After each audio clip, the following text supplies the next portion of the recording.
할렐루야, 말씀과 기도로 하루의 문을 여는 8월 23일 새벽 예배 자리에 함께 하신 믿음의 식구들 주님의 이름으로 환영합니다. 오늘은 시편 17편 함께 낭송하시면서 새벽 예배 시작합니다. 시편 17편입니다.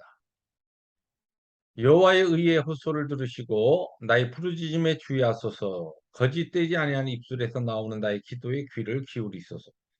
주께서 나를 판단하시며 주의 눈으로 공평함을 살피소서. 하나님이여 내게 응답하시겠으므로 내가 불러싸우니 내게 귀를 기울여 내 말을 들으소서. 주께 피하는 자들을 그 일어나 치는 자들에게서 오른손으로 구원하시는 주여, 주의 기이한 사랑을 나타내소서. 나를 눈동자같이 지키시고 주의 날개의 그늘 아래에 감추소서. 아멘. 주님 감사합니다. 오늘도 오른손으로 주의 백성들을 구원하시며 눈동자같이 그의 사랑하는 자들 지키시고 또한 거룩한 무리들을 주의 날개 그늘 아래 감추시는 하나님의 사랑과 섭리와 은혜를 찬양합니다. 오늘도 이와 같은 시편 저자의 신앙의 고백이 우리의 동일한 고백이 되게 하여 주옵소서. 예수님의 이름으로 감사하기도 합니다. 아멘. 하나님의 말씀은 우리 창세기 12장 10절부터 20절 말씀입니다. 그 땅에 기근이 들었으므로 아브라함이 애굽에 거류하려고 그리로 내려갔으니 이는 그 땅에 기근이 심하였습니다. 그가 애굽에 가까이 이르렀을 때 그의 아내 사레에게 말하되 내가 알기에 그대는 아름다운 여인이라. 애굽 사람이 그대를 볼 때 이르기를 이는 그의 아내라 하여 나는 죽이고 그대는 살리리니 원하건대 그대는 나의 누이라 하라. 그러면 내가 그대로 말미암아 안전하고 내 목숨이 그대로 말미암아 보존되리라 하니라. 아브라함이 애굽에 이르렀을 때 애굽 사람들이 그 여인이 심히 아리따움을 보았고 바로의 고관들도 그를 보고 바로 앞에서 칭찬하므로 그 여인을 바로의 궁으로 이끌어 들인지라. 이에 바로가 그로 말미암아 아브라함을 후대함으로 아브라함이 양과 소와 노비와 암수 나귀와 낙타를 얻었더라. 여호와께서 아브라함의 아내 사레의 일로 바로와 그 집에 큰 재앙을 내리신지라. 바로가 아브라함을 불러서 이르되 네가 어찌하여 나에게 이렇게 하였느냐? 네가 어찌하여 그를 너의 아내라고 내게 말하지 아니하였느냐? 네가 어찌 그를 누이라 하여 내가 그를 데려다가 아내를 삼게 하였느냐? 너의 아내가 여기 있으니 이제 데려가라 하고 20절 함께 봅니다. 바로가 사람들에게 그의 일을 명하매 그들이 그와 함께 그의 아내와 그의 모든 소유를 보내었더라. 아멘.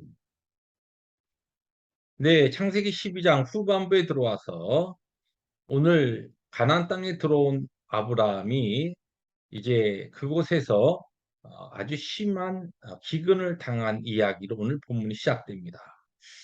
하나님께서 그에게 그의 본토, 고향과 친척과 아버지의 집을 떠나서 하나님께서 지시한 가나안 땅으로 가라고 그리고 그를 복으로 그리고 복의 근원으로 삼겠다고 하신 하나님의 약속을 믿고 그 가나안 땅에 와서 예배 중심적인 가는 곳마다 제단을 쌓으며 예배 중심적인 삶을 살아가던 아브라함.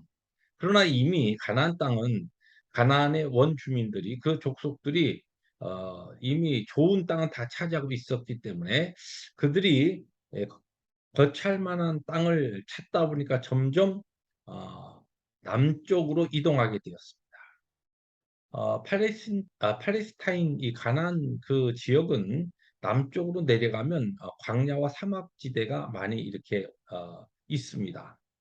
어, 그런데 이렇게 남방에 갔을 때, 남방 지역으로 옮겨갔을 때 아주 극심한 기근이 듭니다. 아마 생존의 문제까지 걱정해야 될 그와 같은 아주 극심한 기근이 들었던 것으로 보입니다. 그래서 결국은 아브라함은 별 생각 없이 하나님께 왜 하나님이 약속하신 이 땅에 왔는데 이러한 어려움이 생기게 될까 고민하며 하나님의 뜻을 찾는 기도의 흔적이 오늘 본문에 기록되어 있지 않습니다. 그리고 생존에 어려움이 생기니까 그럼 바로 그 아래로 아래쪽으로 더 향해서 애굽 땅으로 그래도 이 기근이 올 때 가뭄이 올 때 비교적 그 나일강으로 인하여서 다른 어떠한 지역보다도 먹고 사는 문제가 훨씬 더 그런 안정적이었던 애굽으로 일단 옮겨가게 됩니다.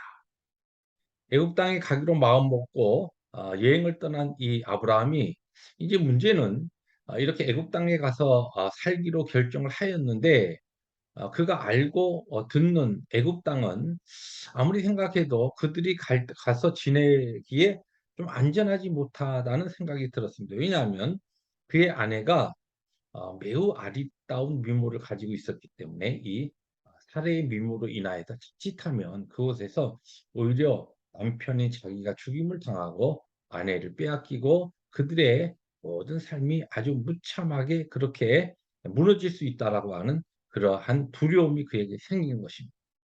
하나님께 묻고 하나님의 뜻을 찾지 아니하고 결정하는 그와 같은 일들은 문제를 해결하는 것이 아니라 더 어렵게 더 문제를 꼬이게 합니다. 자 그런데 그런 결과 실제적으로 애굽에 가서 정착하는 과정 속에서 그가 걱정했던 대로 아내 사라의 아리따운 외모가 그 지역 사람들의 입에 회자되었고 결국은 바로가 그 이야기를 듣고 그 아내 사례를 취해 불러들입니다. 궁궐로 불러들입니다. 이 문제는 이러한 것을 어느 정도 예견했던 아브라함은 자신의 목숨을 위해서 참 신앙인으로서 부끄러운 그와 같은 이야기를 아내에게 합니다. "내 아내라고 하지 말고 이제는 내 누이라고 해라." 그래서 "내가 이쪽 이 지방 사람들로 인하여 애굽 사람들로 인하여 당신 때문에 오히려 내가 죽임을 당하는 이와 같은 우리가 비극은 피해야 하지 않겠느냐." 아마 나름대로 자기 나름대로 어 생명을 그가 유지하고 살 수 있는 방도를 꾸민 것이죠. 그러나 생각해 보십시오. 실제 자기가 염려했던 두려워했던 문제가 발생했을 뿐만 아니라 아내의 살해는 바로의 후궁이 되기 위하여서 궁궐로 불려 들어가게 됩니다. 문제를 해결하고 어려운 문제를 나름대로 내 지혜와 경험으로 무엇인가 타개하려고 하지만 지금 아브라함의 상황은 점점 더 아주 복잡하게 꼬여지는 그와 같은 상황. 이러한 상황 가운데 하나님께서는 그가 택한 언약의 백성을 잊지 아니하시고 그 일에 간섭하셔서 그 문제를 해결해 주십니다. 그래서 오늘 저는 말씀의 제목을 "내 잘못으로 헝클어진 실타래를 풀어 주신 하나님." 그렇게 말씀의 제목을 잡아 봤습니다. 오늘 여기 17 절을 볼까요? 여호와께서 아브라함의 아내 사레의 일로 바로와 그 집에 큰 재앙을 내리신지라. 결국은 이 재앙이 구체적으로는 성경은 이야기하고 있지 않지만 이 재앙으로 인하여 바로는 이 재앙이 바로 이 아브라함의 아내 사례를 후궁으로 삼기 위하여 궁궐에 불러들인 그 문제가 원인이라는 것을 알게 되었던 것입니다. 그리고 그는 누이로 알았던 이 아브라함의 누이라고 생각했던 사례가 아브라함의 아내였다는 것도 이 재앙을 통하여 알게 된 것이죠. 위기 가운데 절망 가운데 하나님께서는 그 일에 간섭하셔서 아브라함의 가정에 은혜와 구원을 베푸십니다. 자, 여기 후반부에 보면 바로가 아브라함을 책망합니다.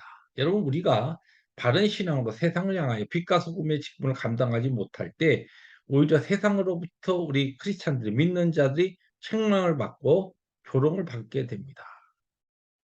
그러나 오늘 말씀의 마지막은 해피엔딩입니다. 믿는 자들이 하나님의 백성들에게 우리의 연약함에도 불구하고 또한 우리의 불순종과 우리의 불신앙으로 인하여 헝클어진 그 문제에 하나님이 간섭하셔서 선을 이루시고 궁극적인 하나님께서 그 문제의 해결자가 되셔서 우리에게 구원을 베푸십니다. 그렇습니다. 오늘도 우리에게 주신 복된 하루를 살아갈 때에 우리의 연약함과 우리의 불순종과 우리의 불신앙으로 인하여 문제가 어려워질 때, 그리고 헝클어진 실타래처럼 우리의 문제가 꼬여버릴 때, 그러나 우리를 긍휼히 여기시고 우리의 문제에 은혜를 베푸시며 찾아와 그 문제 가운데 하나님의 거룩한 구원의 손길을 베푸시는 우리의 하나님, 우리의 여호와 주에 대한 확실한 믿음을 가지고 오늘도 우리의 모든 환경 가운데 불신앙에서 신앙의 자리로, 불순종에서 순종의 자리로 나가는 우리 펠로십의 모든 가족들 되시기를 주님의 이름으로 축복합니다. 기도하십니다. 주님 감사합니다. 오늘 아브라함의 부끄러운 그의 실패의 삶의 모습을 통하여, 그러나 그럼에도 불구하고 하나님의 여전하신 사랑과 돌보심을 통하여 오늘 우리에게 주시는 귀한 교훈을 얻게 하시니 감사합니다. 오늘도 우리의 어리석음과 죄악과 또한 연약함으로 인하여 빚어지는 모든 문제에도 불구하고 합력하여 선을 이루신 하나님의 구원과 사랑의 손길을 기억하며 더욱더 하나님을 의지하는 복된 하루 되게 하여 주옵소서. 예수님의 이름으로 감사하기도 합니다. 아멘. 오늘도 하나님의 말씀과 승리의 걸음을 힘있게 걸어가는 구원의 하루 되시기를 주님의 이름으로 축복합니다. 할렐루야.